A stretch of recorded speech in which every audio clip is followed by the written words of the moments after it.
We are so pleased to welcome now to Attacking Third, three-time Olympian, including winning gold in 2020 with Canada Soccer, an NWSL legend, and now an Ottawa Rapid FC midfielder, Desiree Scott, who came out of retirement not just for this A3 interview, but also to play in the NSL. Desiree, welcome to Attacking Third. How are you? Doing well. How are you guys? Oh, good. We are so excited to chat with you about this. You played most recently in the NWSL just last year. You pulled a little switch and bait on us, a tearjerker, because you announced retirement. We all cried and celebrated you. And then you were like, psych, I'm coming back to play for the Northern Super League. Why was this the right decision for you? Yeah, I did say I was retiring from the NWSL. I was very, particular in my messaging, We just dropped the W and now it's NSL. For me, this is a venture that has been talked about in Canadian national team locker rooms. It's something that, Diana Matheson, a dear friend of mine, has been working on for the last couple of years and something that this country needs. So all those things paired and being on the tail end of my retirement, it was a decision where I knew I was going to be involved in the league, but in what capacity? And then Ottawa came to the board and asked me to play and help lead the next generation. And for me, it was just about continuing to have impact and on the game and doing it in my home country. It was kind of just a no-brainer to put the boots back on. This league is so lucky to have you. So how far are you from your hometown with the team that you're playing for? I'm about a 2.5-hour plane ride. Okay, plane ride. So are you already in your market training and with the team and all those things and feeling the community and how excited they are? Yes, very long preseason for this old gal, but we've been together for about 2 months now training, and kickoff for the league starts on Wednesday here, and our home opener is on April 27th. So we're getting close. This is also exciting. Desiree, you're going now from NWSL retiree to now NSL pioneer. Do you feel like there's more responsibility on your shoulders as the first to come forward? And what are your what water do you hope to carry as this league embarks on this whole new frontier? Yeah, calling me a pioneer, that's big words right there. No, for me, I think I do carry that weight. I think, a lot have said it's so important that you're coming to the league and helping to build it in year one. And I do feel that impact and that responsibility to help lead the way and help the future generations to see that this is a place that you can come to play. And for me, it's all about building a culture within here in Ottawa, but also helping the standards across the league of what's to be expected. Having been in the NWSL for the inaugural season there, I feel like I have some experience to see, a league grow and look at its success now, one of the best leagues in the world. So I'm hoping to bring sort of my knowledge that I've learned throughout the years here to Canada and help it be successful for years to come. Yeah, you played in the NWSL, you played in England, you've played for national team for Canada, you've played for so many different clubs in the NWSL. What is one experience that you have already brought to the team in these 2 months of preseason, or maybe as the season gets going and travel starts and there's matches? What's one thing from all your years of playing that you're looking to bring to your team? I think for me, it's culture and connection amongst the group. I think what is crazy about this league is every single team is starting from scratch. We don't have, last season to build on. We don't have, I had to still learn people's names and tendencies. And so I think a team can be really successful when the culture is right and you guys are playing and have each other's backs to the left and right of you. So I'm hoping to just build that connection and culture within Ottawa, because I think the soccer will come through our very long season. So you're captain, I'm assuming? I am. One up. There's a couple, but yes, I am. Good for you. Congrats. Thank you. So did you know your coach before you started with them? And also, have you noticed a difference in style of play? Like, what can we expect to see in this Canadian league that's different than the NWSL? Yeah, didn't know our coach, Kat. Thought I might have played against her on the national team, but I did not against Denmark. So she's awesome. I think she is a coach who wants to keep possession of the ball. We have midfielders who want to get on it, as you know, fellow midfielders. So we want to keep the ball and play and make sure fans are excited about the product that we're putting on the pitch. Again, I think there's patience with that. That's just the reality that we are building something from scratch and putting different players together from different experiences. Some it's their first year pro, others have been in the game since they were babies. So it's going to take some time to build and really find those connections on the field. But I think everyone is so excited to be here and get involved and put a product out that we can be proud of. But definitely going to be some growing pains and learning each other from the jump, I think. Desiree, we were just talking about right before you came on the fact that with these 6 teams in the NSL, 75 games across the season, McCall was giving me a geography lesson as well about Canada and how vast it is. What are some of the challenges that you foresee your team and this league having to overcome in just its first year?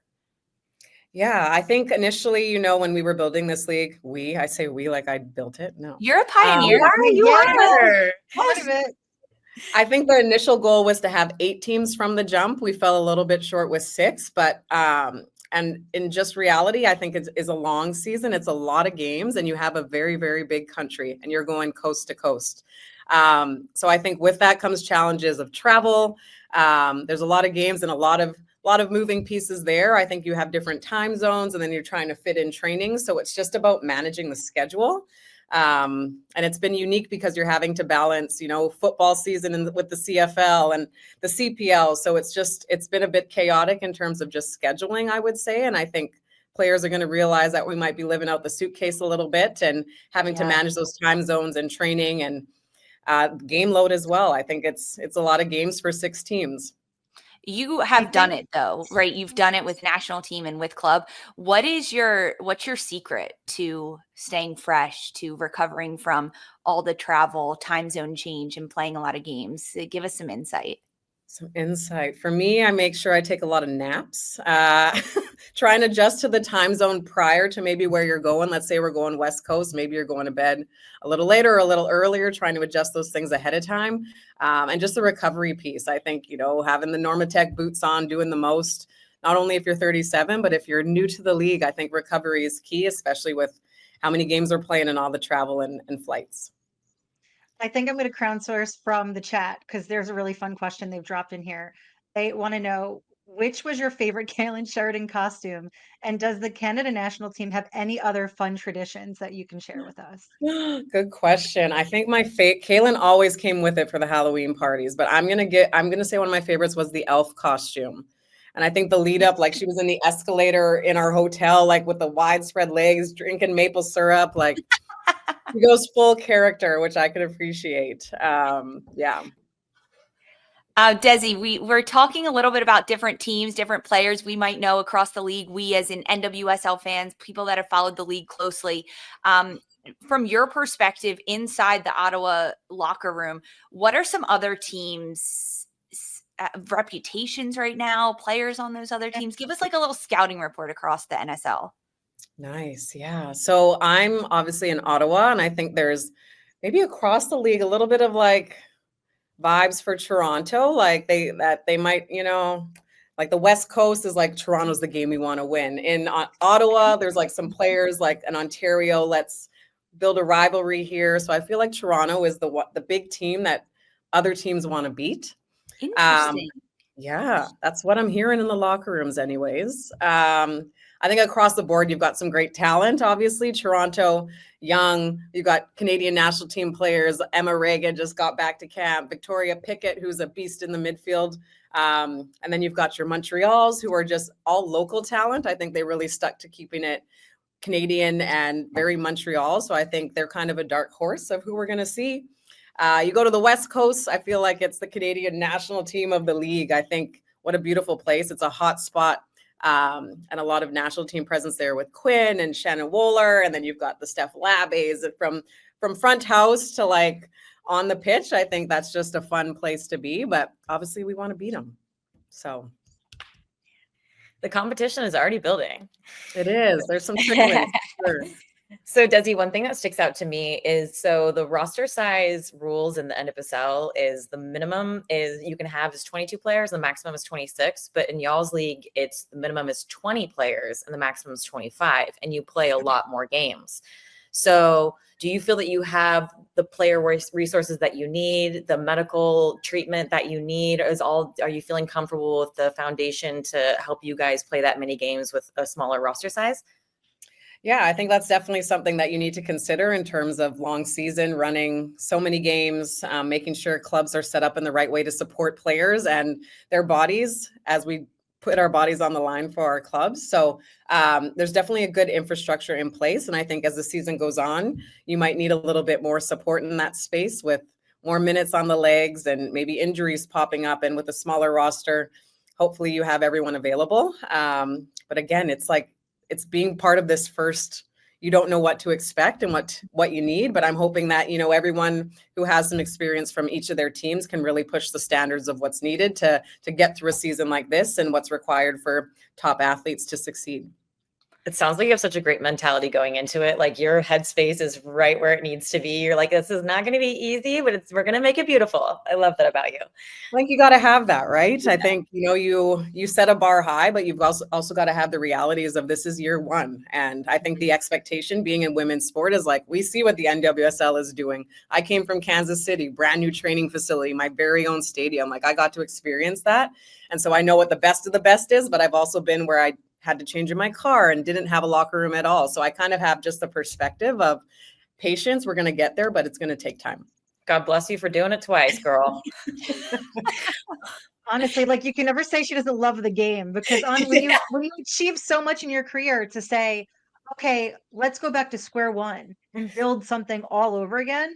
I mean, yes, it's a little crazy, but it's admirable. Well, I appreciate that. I want to ask about the difference in the NWSL because yes, although we are consciously comparing it to that even 2013 when the NWSL started and there are eight teams, the Northern Super League is owned by the 6 individual founding clubs that are part of it. Knowing kind of how the NWSL started and how the Northern Super League started, it feels like it's already a little bit different for the NSL. How does having the teams and be their own owners of the league make things different? Is it almost like an even playing field across the board for these teams, or how is that from inside of it?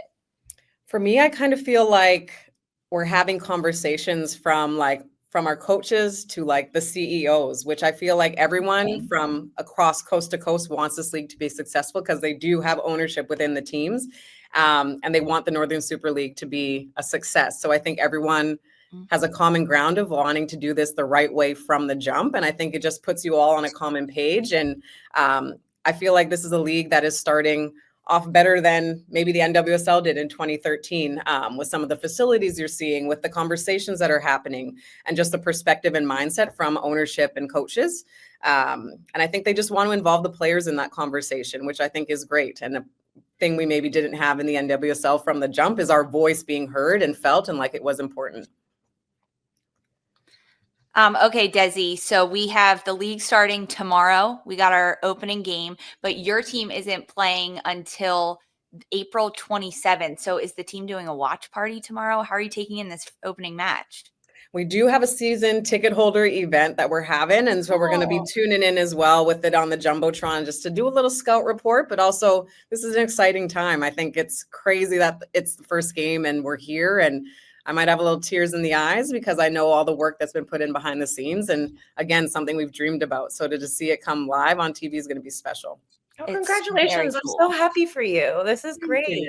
Yeah, this is awesome. I'm excited. Thank you. You're rocking a kit for us. Take us through it. This is a sneak peek of what we can see on the pitch. Ooh, humble. Yes. Looking good. The entire sponsor, Ottawa Rapid logo, repping it proudly. I went from teal to some more teal, which is fun. Yeah, I mean, it's just a kit, signifies the rivers, the lightning. We've got the peregrine here as the fastest bird, apparently. Cool. I don't know, Desiree, that looks like a villain kit. So I expect Ottawa to be the meanies. I don't know. Hey, let's go. Dark arts. Destroyer mode activated. That's right.